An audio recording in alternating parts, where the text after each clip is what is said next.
Тот пятничный вечер я провел с друзьями в баре. Праздновали сразу два события. У Миши был день рождения, а я наконец-то выходил в долгожданный отпуск. Тогда мы разошлись не на шутку. Крепкие алкогольные напитки иногда без всякой закуски текли рекой. Так что, когда приближалось время закрытия заведения, многие парни из нашей компании уже мирно посапывали по углам. Наконец, глубокой ночью официант попросил нас удалиться. Оплатив немаленький счет и вызвав такси для наших абсолютно нетрезвых товарищей, я, Миша и еще несколько продолжавших сохранять рассудок парней вышли на улицу. Ночной воздух подул в лицо, разум сразу стал проясняться, и я постарался насладиться тишиной и природой, несмотря даже на постановления пьяных ребят. Когда же последнего, набравшегося алкоголем до потери возможности двигаться самому, забрал водитель, я, Миша и еще двое наших приятелей попрощались. Дома наши находились в разных направлениях, так что я побрел к скверу, а Троица к шоссе. Было немного грустно расставаться, так как я понимал, что увижусь с ними не скоро, график работы не позволял. То и дело, кто-то оставался на ночную смену, кто-то уезжал в командировку. Поэтому такие редкие встречи очень ценились и надолго запоминались. Несмотря на прохладу, меня продолжало шатать. И медленными шагами, петляя из стороны в сторону, я дошел до своего подъезда. «Эх, набрался, Витек», – усмехнулся сосед, вышедший из дома покурить. «Давай, доведу тебя». Он взял меня под руку и повел вверх по лестнице. «Спасибо, Слава», – бормотал я. «Ты заходи как-нибудь, пиво попьем». «Тебе бы минералочки, а не пиво», – улыбнулся сосед. «Ну вот мы и пришли, открывай дверь». Я достал из кармана ключи и кое-как вставил их в замочную скважину. Слава помог мне открыть дверь и легонько толкнул в квартиру. «Я дальше сам, Слава, спасибо». Я еще раз поблагодарил соседа. «Ничего, бывает», – ответил сосед. «Доброй ночи». Он закрыл дверь и спустился докуривать сигарету. Я закрыл за ним дверь, снял с себя верхнюю одежду и свалился на кровать, не имея в запасе никаких сил. Неожиданный стук из-под кровати совершенно меня не удивил. «Но это ж надо», – пробормотал я под нос. «Сегодня будет последний раз, как я так напился». Списав стук на плод пьяного воображения, я перевернулся на другой бок лицом к стенке и закрыл глаза. На утро голова раскалывалась, меня шатало, как и вчера, поэтому дойти до кухни, чтобы взять аптечку, стало для меня еще одним испытанием. Проглотив несколько таблеток и запив их минералкой, я сел на стул и положил голову на стол. Стал вспоминать события вчерашнего вечера. Но надо же было напиться как свиньям, чтобы на утро умирать от похмелья. С другой стороны, даже у такого пиршества был мотив. Ведь последний раз я участвовал в такой пьянке еще будучи студентом, когда не было нужды расставаться с друзьями на несколько месяцев, а то и лет. Поразмышляв еще несколько минут, я решил немного прогуляться. Головокружение закончилось, слава богу, и я без проблем оделся и вышел на улицу. Кивнул Славе, ковыряющемуся в своей машине, а затем опустил глаза. Теперь было неудобно на него смотреть после того, что он видел вчера ночью. Я вышел в сквер и позвонил парням, коротавшим вчерашний вечер со мной в баре. Кто-то еще спал и не подымал трубку. Женя, видно, еще не отошедший от похмелья, послал меня куда подальше. Только лишь с Мишей получилось нормально пообщаться. Мы вдоволь насмеялись, вспомнили Илью, который залез на барную стойку, Гошу, который пытался танцевать с уборщицей. Наконец Миша попрощался и ушел заниматься своими делами. Мне уже тоже хватило прогулки, и я развернулся в сторону дома. Оценив свою комнату трезвым взглядом, я загрустил, увидев фотографию, на которой мы со Светой стояли на фоне Эйфелевой башни. Вскоре после поездки во Францию наши пути разошлись, но у меня по-прежнему остались к ней теплые чувства. И тут я вдруг резко вспомнил стук. Я приземлился на колени и заглянул под кровать. Лишь комочек пыли лежал у ножки. «Тьфу ты, пьяная башка!» – усмехнулся я и встал на ноги. Отпуск только начался, я уже успел заскучать. Поэтому было решено провести остаток дня, занимаясь домашней работой. До вечера я только и занимался тем, что убирался. Протер везде полы, вымыл окна, унитаз, раковина, мебель. К вечеру все сияло и блестело. Довольный собой, я открыл баночку пива и уселся перед телевизором. Показывали какую-то отечественную комедию. Я улыбался и попивал холодный напиток, все еще не веря, что вся неделя будет в полном моем распоряжении. Когда фильм закончился, я заметил, что стрелки часов уже шли далеко за полночь. и что пора бы уже пойти ко сну. Закончив все гигиенические процедуры, я плюхнулся на кровать и закрыл глаза. Проснулся от того, что в глаза светил лунный свет. «Вот черт!» – выругался я. Шторки забыл задвинуть. Я проверил время на телефоне. 2 часа 55 минут. Бог с ним. Вздохнул я и, задвинув шторы, снова лег. Глаза слепались, и я уже был готов видеть сны, как вдруг услышал шуршание из-под кровати. Даже не так, скрежет, будто кто-то или что-то провело ногтем по полу. Стараясь не издавать лишних звуков, я потянулся рукой к телефону, лежавшему на краю стола. Также тихо разблокировал его и включил фонарик, и резко посветил под кровать. «Мать твою!» Только успел прошептать я и бросился к двери из комнаты. Плотно закрыв ее, я включил в туалете свет и заперся там изнутри. Опустился на стульчак и закрыл глаза руками. «Этого не может быть! Этого не может быть!» Бормотал я себе под нос. Но это было. Существовало наяву, что даже внушая себе ложь за правду, я ни капли не мог успокоиться. Она, эта женщина с черными волосами, она была вся в черном, как я успел разглядеть, будто бы балахон покрывал все ее тело. Свет фонаря осветил ее лицо, и я увидел 2 желтых, как у кота, глаза, а потом она улыбнулась. Белоснежные ровные клыки показались прямо перед моим лицом. Я выронил телефон на пол и закрылся в туалете. «Господи!» – шептал я, «помоги мне!» Я не знаю, сколько я так просидел на крышке унитаза, вспоминая и выдумывая всевозможные молитвы, но когда я замолчал, то понял, что за пределами моего убежища так же тихо. Никаких стуков, никакого скрежета. Нет. Эта женщина точно не могла быть плодом моего воображения, ведь я успел уловить почти каждую ее деталь.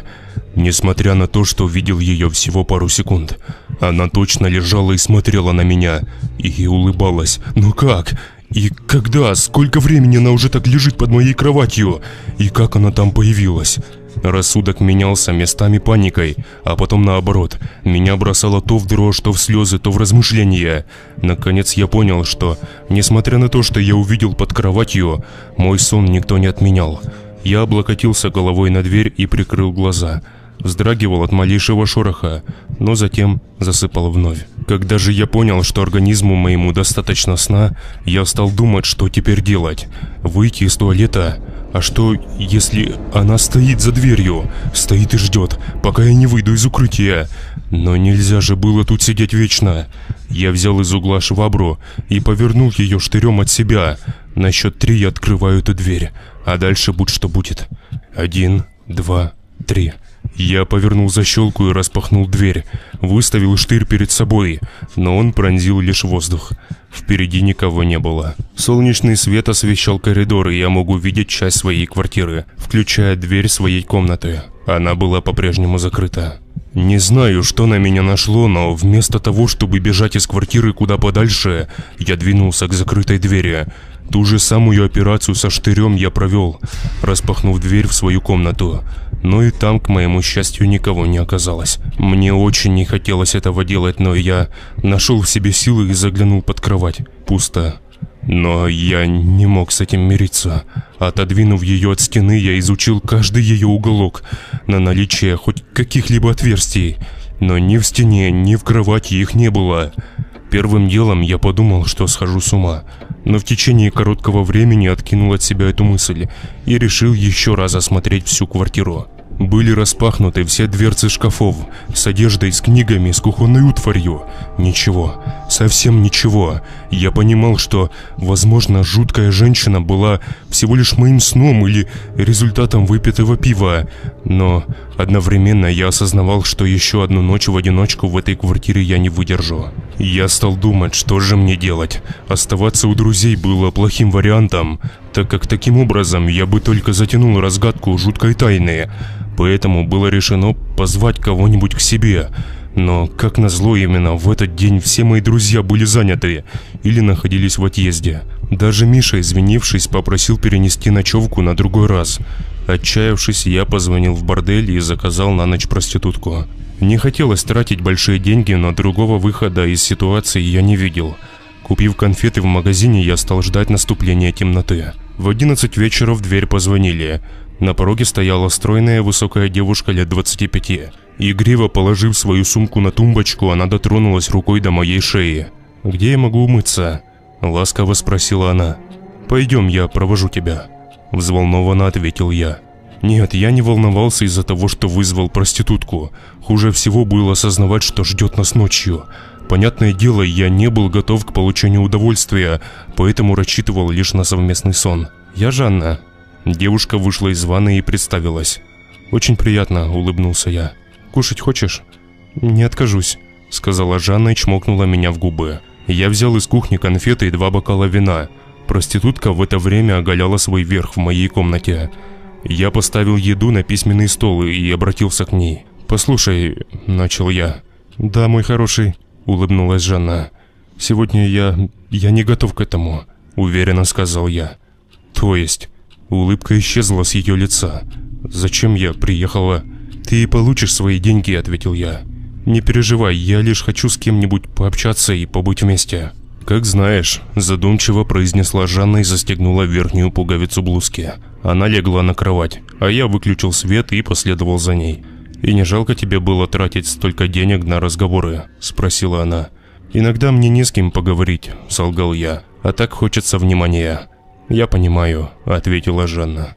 «У меня ведь тоже были случаи в жизни». Проститутка рассказала о своей тяжкой судьбе, а я прислушивался к звукам из-под кровати.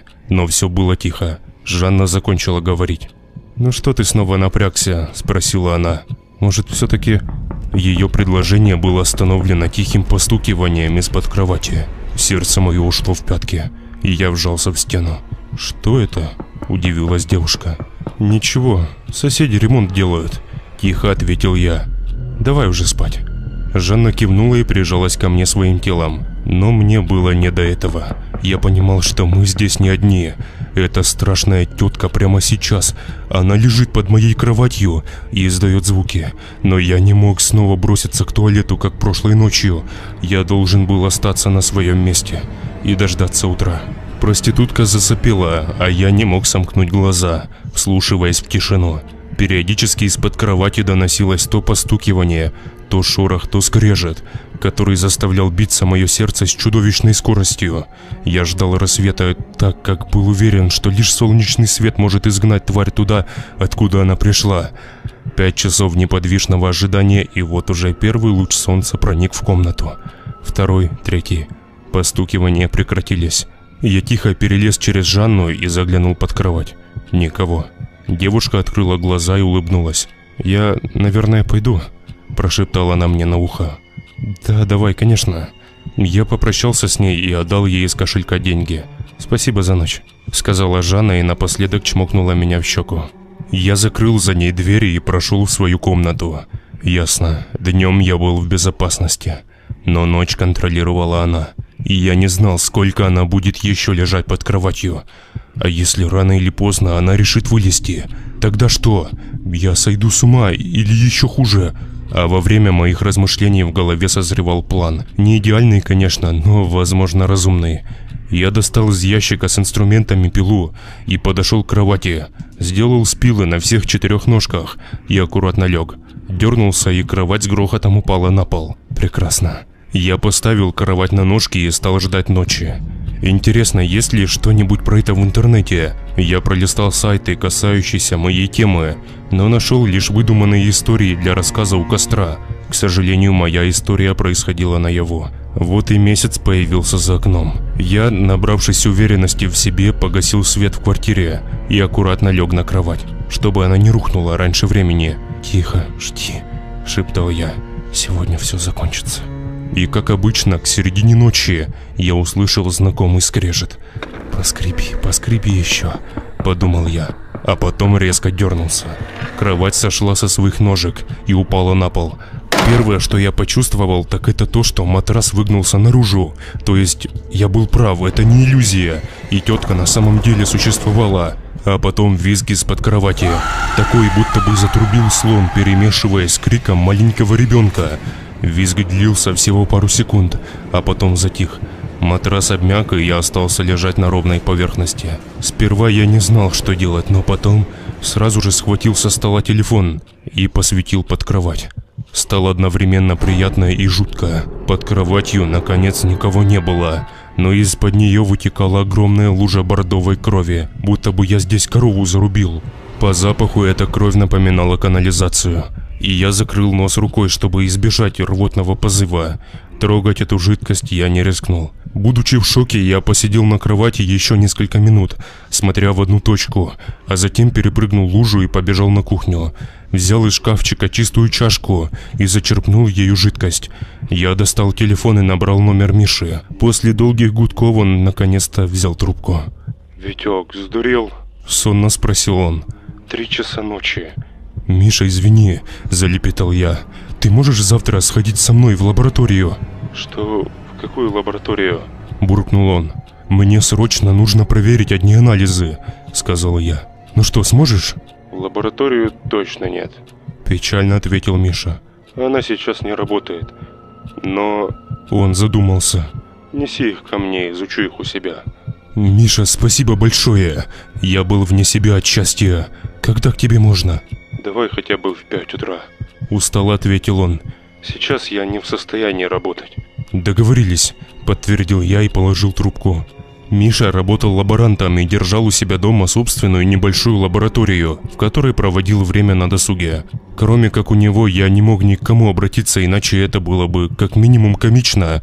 Я раздавил женщину, которая каждую ночь появлялась у меня под кроватью, и сейчас хочу узнать, кто это. Конечно, я мог просто забыть об этом навсегда, вымыть кровь и продолжить жить обычной жизнью, оставив женщину в черном в прошлом. Но кто бы дал мне гарантию, что тетка умерла, не исчезла, как она это делала каждое утро, а умерла окончательно? Что если я ее разозлил, и ночью она уже решится вылезти? Действовать нужно было как можно скорее. Я сидел над часами и ждал нужного времени. Кровь, растекшаяся по полу, засохла, а рядом со мной на столе стояла баночка с бордовой жидкостью. Наконец, когда на часах стояло время 4:30, я наспех оделся, прикрыл чашку платком и направился к Мише. Он встретил меня в спальном халате и провел вглубь квартиры. Мы зашли в его маленькую лабораторию. Стол, на котором стояло множество всяких колбочек, кровать, прикроватный столик, на котором стояли какие-то приборы, табурет. В общем, это все было в этой комнате.